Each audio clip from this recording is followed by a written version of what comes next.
두 얘기를 이제부터 차례로 만나보겠습니다. 저희가 준비한 1위와 6위 얘기입니다.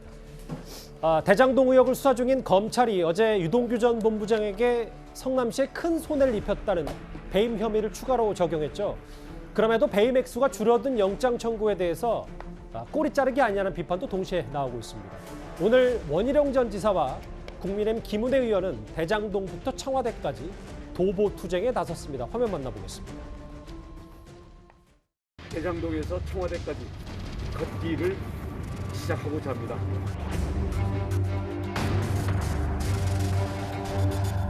김은혜 의원님 왜 말이 없으세요? 숨 차시죠? 주민분들한테 죄송하죠. 김은혜 의원님 죄송할 게 뭐가 있습니까? 이미 다 지우신 다음에 국회의원 되셨는데. 성남시장 때 이동규 지원도 지금까지 열심히 쓰셨으니까 취재해서 쓰시고요. 대장동 특검에 찬성하는 20여 결과가 있습니다. 자, 이제 그만하겠습니다. 특정이익으로 공고가 됐고 1단계에서 부동산 경기가 예상보다 좋아질 경우에 이익을 나누자라고 하는 제안을 상대방이 받아들이겠습니까? 이걸 받아들이게 되면 상대방이 배임입니다. 상대에게 배임을 강요하지 않은 게 배임이다. 그걸 받아들이는 겁니다.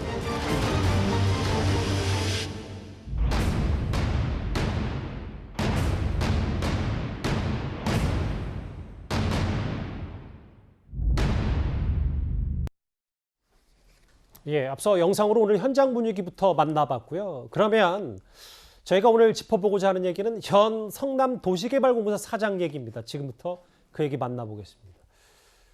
이현정 의원님, 네. 어제 성남도시개발공사가 자체 조사 결과를 발표해서 꽤 이례적이다 이 설명을 좀 드렸었는데 그렇죠. 내용을 좀 짚어보니까 오늘 세계일보 보도에 따르면 은수미 시장의 성남시가 이 성남도시개발공사의 자체 보고서, 자체 조사 결과를 발표하기 전에 신중을 기해라라고 했었는데 그럼에도 입장문을 발표했다. 그래서 좀 많이 주목을 받고 있더라고요. 그러니까 성남도시개발공사가 이제 TF를 만들어서 그동안 자체 내부 서류라든지 이런 걸 토대로 해서 이제 내부 조사를 벌였는데요. 그 결과가 좀 상당히 의외의 결과였습니다. 왜냐하면 이 초과이익 환수 조항에 대해서 지금 이재명 지사는 이거는 지금 우리가 고정이익을 먼저 확보하는 문제이기 때문에 이거는 절대 필요 없는 것이다라고 이야기를 했는데 그동안 검찰 수사를 보면 실무진에서 수차례에 걸쳐서 제안했는데 결국은 채택이 안 됐다는 거 아니겠습니까?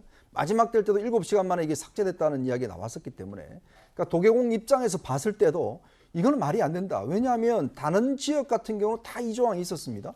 근데 지금 이 대장동 같은 경우는 이 먼저 고정이익을 확보한다는 이유로 이거를 안 했는데 문제는 이게 선택의 문제가 아니에요. 그러니까 예를 들어서 고정이익을 확보하면 이걸 못하는 게 아닙니다. 고정이익을 확보하고도 당연히 초과이익에 대해서는 환수할 수 있는 겁니다. 그래야지만이 공공의 이익이 더 많이 돌아가는 거 아니겠습니까?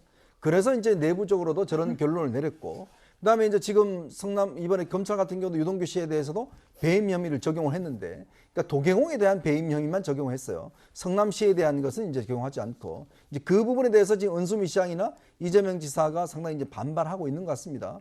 그렇지만 이 사안은 이미 국민들이 다 보셨듯이 이건 결국은 성남 시민들한테 피해를 본 것이거든요. 더군다나 성남시는 성남도계공의 모든 사안에 대해서 보고를 받고 결정을 내리게 돼 있습니다. 근데 당시에 이재명 시장은 과연 이 부분에 대한 책임이 없을 것인가? 이거는 앞으로 이제 검찰의 조사 결과에 딸려 있다고 봅니다. 성남시는 신중을 기해서 발표해라라고 얘기했고 이재명 후보는 어제 성남도시개발공사 현 사장의 의견에 불과하다고 했어요.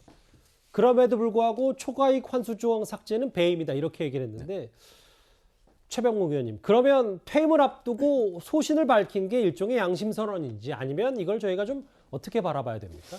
근데 부분적으로 양심선언적인 의미가 저는 있다고는 보는데 사실은 성남도시개발공사가 이 부분에 관해서 조사를 해서 의견을 발표한 거는요 굉장히 제한적입니다. 무슨 얘기냐면 이 대장동 의혹에 어찌 보면 본인도 밝혔듯이 설계자는 이재명 성남시장입니다. 그러니까 성남도시개발공사 자기네들 차원에서 아무리 조사를 철저히 한다고 한들 성남시청 부분은 조사할 수가 없거든요.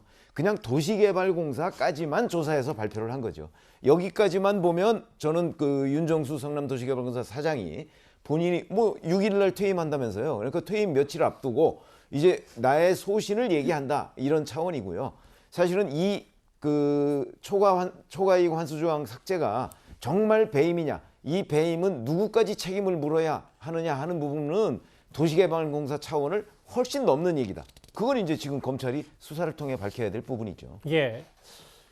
보신 것처럼 현직 도시개발공사 사장은 초과 이익 환수 조항 삭제는 배임이다 이런 의견을 이례적으로 공개했습니다. 이재명 후보 측의 김병욱 의원 관련해서 이런 말을 했는데 한번 들어보겠습니다. 공사의 자체 조사 결과를 살펴보면 이재명 후보의 개입이나 지위 흔적은 전혀 찾아볼 수가 없습니다.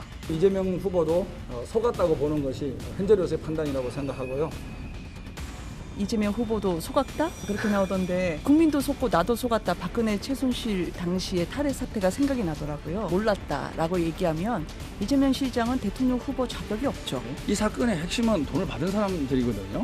성남시청 또는 이재명 시장과의 관련은 전혀 없는 거로. 당군 일의 최대 치적이라고 하는 사업을 밑에 사람들이 임명권자의 제가도 받지 않고 전행을 농단을 하도록 놔둔다?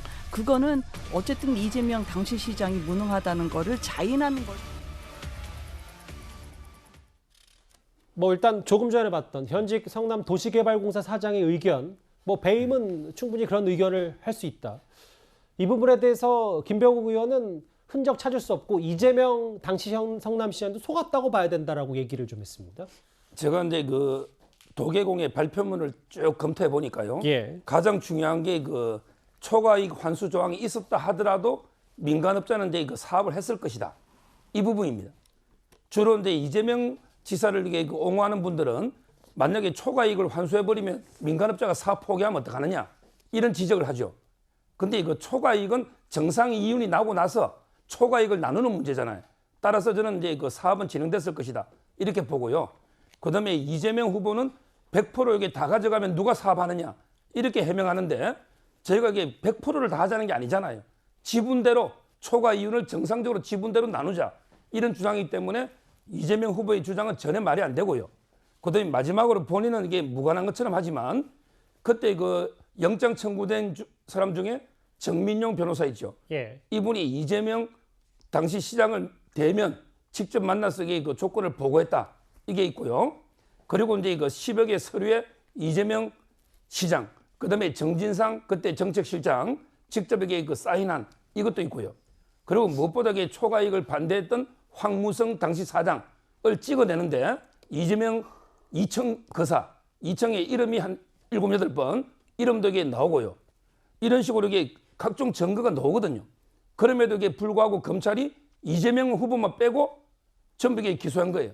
이거는 이게 몸통을 빼고 오른팔 왼팔 꼬리만 저는 기소했다.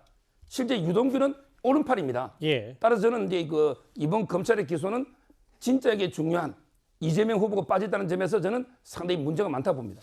이경 대변인. 그래서 일각에서 성남 도시개발공사의 배임 판단은 최근에 은수미 시장과 관계가 지금 썩 좋지 못하기 때문에 이런 차원에서 뭐 소신 혹은 뭐 일종의 보복 아니냐라는 해석도 나오는데 이걸 저희가 좀 어떻게 받아들일까요? 저도 그 해석을 어떻게 받아들여야 될지는 모르겠어요. 무슨 일이 벌어지면은 많은 해석이 나오는데 예. 그 부분이 뭐 사실인 경우도 있고 비슷한 경우도 있고 아예 다른 경우도 있습니다. 근데 우선은 그 입장문을 저도 살펴봤는데요. 초과 이익 환수 조항이 명확하게 있었다라는 것을 저는 발견을 못했거든요. 그러니까 입장문 내용이 뭐냐면 초과 이익 환수 조항이 만약에 삭제가 됐다면 그것은 배임이다입니다. 근데 초과 이익 환수 조항이 분명히 있었고 이게 삭제됐다 이렇게 명확하게 나온 건 아닙니다. 만약에 초과이익 환수 조항이 있었고 이걸 삭제했다면 이건 배임이 맞겠죠. 그런데 확실하게 그 조항이 있었다라는 얘기는 입장문에는 없다라는 점을 말씀을 드리고요. 예. 공사 이익이 1차, 2차로 지금 확정이 되어 있습니다. 이익 배분에 한정하고 있어요. 그 입장문에는 이 말은 즉슨 그러니까 확정이익으로 된다는 것입니다. 이 말은 즉슨 확정이익이다. 근데 우선은 그때 당시에 하나은행 컨소시엄이 이 대장동 개발의 전체 총이익을 6,200억 원으로 민간 개발업자가 예측한 그 금액이 6,200억 원입니다. 그래서 그 당시 6,200억 원에서 이재명 지사가 확정이익으로 나는 무조건 우리는 거의 뭐 7대3 비율로 해서 전혀 손해 부담 갖지 않고 4,400억 원 그 당시에요. 나중에 추가로 더 받아온 거 말고요. 그리고 민간 개발업자는 1,800억 1,800억 원 가져가는 것으로 이렇게 확정을 했습니다. 예. 근데 중요한 것은 초과이익 환수 조항은 없었다. 그리고 손해도 성남이 보지 않았다라는 겁니다. 근데 이런 부분이 손해배상을 전혀, 손해를 성남이 보지 않았다라는 부분은 예. 좀 많이 빠졌던 것 같은데요. 이런 부분 말씀을 드리고 싶은 거고요. 그럼 그때 그 당시에 왜 확정이익으로 했었냐? 예. 많이 말씀을 드렸습니다. 대장동 개발에 앞서서 미래신도시라는 곳을 또 개발을 했었는데 알겠습니다. 그때 당시 1,100억 원이 이익이 생길 거다라고 얘기했어. 그래서 나중에는 이것을 50대 50으로 나누자. 그런데 민간 개발업자들이 이것을 다 어떻게 말을 바꿔서 맨 마지막에는 150억 원만 성남에 가져왔습니다. 예. 이것을 바탕으로 무조건 이렇게 개발을 할 때는 확정이익으로 해야 되는구나라고 생각하고 다음에 했던 것이 이 대장동 개발이라는 점을 말씀드리겠습니다. 예. 현직 도시개발공사 사장의 여러 의견 얘기까지 하고 이경 대변인의 이런 반론 차원에서 여러 가지 얘기도 좀 들어봤는데 서정욱 변호사님 화면이 바뀌었는데 이 얘기를 좀 해볼게요. 실제로 어제 유동규 전 본부장을 추가 기소하면서 배임 혐의도 있고 뇌물 혐의도 있습니다만 실제로 배임 관련 액수가 크게 줄어들면서 이게 자칫 검찰이 꼬리 자르기 하는 거 아니냐, 검찰의 수사 의지가 없는 거 아니냐는 지적도 동시에 나오는 것 같거든요. 그렇죠. 액수는 이제 성남도시개발공사도 이제 1,793억을 주장했고요. 그리고 이제 경실련이나 이런 단체는 이제 최대 1조 6천억 이런 식으로 1조가 넘는 걸 주장하는 단체도 있습니다. 근데 저는 651억만 했고, 그리고 이제 배임의 피해자가 성남시인데 실제는 이제 도시개발공사로 제안했잖아요. 이 점에서 상당히 문제가 있고요. 저는 가장 큰 문제가 이 배임에 어떻게 이재명 후보가 빠질 수 있는지 도저히 이해가 안 돼요. 뭐냐면 그 당시에 유동규든 그럼 이게 4명이 배임 혐의로 구속영장이 청구됐지 않습니까? 이걸 이게 시장이 못 막는다는 게 공무원하고는 못 막을 수가 없어요. 왜냐하면 이게 모든 중요 사항이나 최종 결정은 정진상이나 이재명 시장이 결정을 한단 말이에요. 정관회에서. 그럼 이게 조금만 읽어보면 바로 이게 배임을 막을 수가 있거든요. 유동규의 배임을 충분히 막을 수 있는데 안 막았다? 이거는 공모 외에는 저는 설명하기가 상당히 어렵다. 아무리 본인이 범죄를 벗어나기 위해서 나 바지 시장이다, 허수아비 시장이다, 나 정말 이게 무능한 시장이다, 이런 프레임으로 가는데 제가 보기에 이재명 후보가 그렇게 허수아비 바지 무능은 아니잖아요. 저는 도저히 공모 외에는 설명이 안 되는, 왜 모든 걸 일일이 검토하고 모든 서류에 서명하는데 부하 직원들이 배임을 조직적으로 하는데 알겠습니다. 이걸 못 막는다는 건 납득이 안 되는 거예요. 이재명 후보가 직접적으로 허수아비다, 바지 사장이라고 표현한 적은 없고 일단 김병욱 의원만 얘기를 할 때 좀 이재명 시장도 당시 속은 거 아니냐 이런 발언을 했습니다. 제가 한번 그건 짚고 가고요. 최병모 의원님. 배임 액수 준 거에 대해서는 이제 서정욱 변호사님이 여러 의견을 주셨는데 피해자를 성남도시개발공사에 특정한다. 이 부분을 어떻게 해석하면 될까요? 성남도시개발공사가요, 성남시의 산하기관 중에서 어찌 보면 규모나 운영 조직 이런 걸로 보면 가장 큰 곳입니다. 그렇죠? 그런데 성남도시개발공사가 만약에 배임 때문에 피해를 입었다고 한다면 그거는 성남도시개발공사 개인 회사 차원의 문제가 아니고 공사 차원의 문제가 아니고 사실은 성남시하고 직결되는 문제거든요. 더군다나 이 대장동 개발 의혹은 이재명 후보도 다 인정했듯이 본인이 설계했고 유동규 당시 사장 직무대리는 실무자다 이렇게 얘기를 했습니다. 그러면 성남시와 성남도시개발공사는 일종의 상하 관계에 있는 것이기 때문에 이 손해를, 그러니까 대장동 관련자들이 끼친 손해를 성남도시개발공사가 입었다, 오로지 성남시는 입지 않고, 이렇게 얘기하는 거는 상식에 맞지 않는다. 저는 이렇게 본다는 거죠. 그렇게 본다면 왜 검찰은 그러면 저 피해자를 성남도시개발공사로 한정을 했을까? 이게 역시 성남시장인 이재명 후보를 피해가기 위한 방편 아니냐, 이런 지적을 지금 받을 수밖에 없습니다.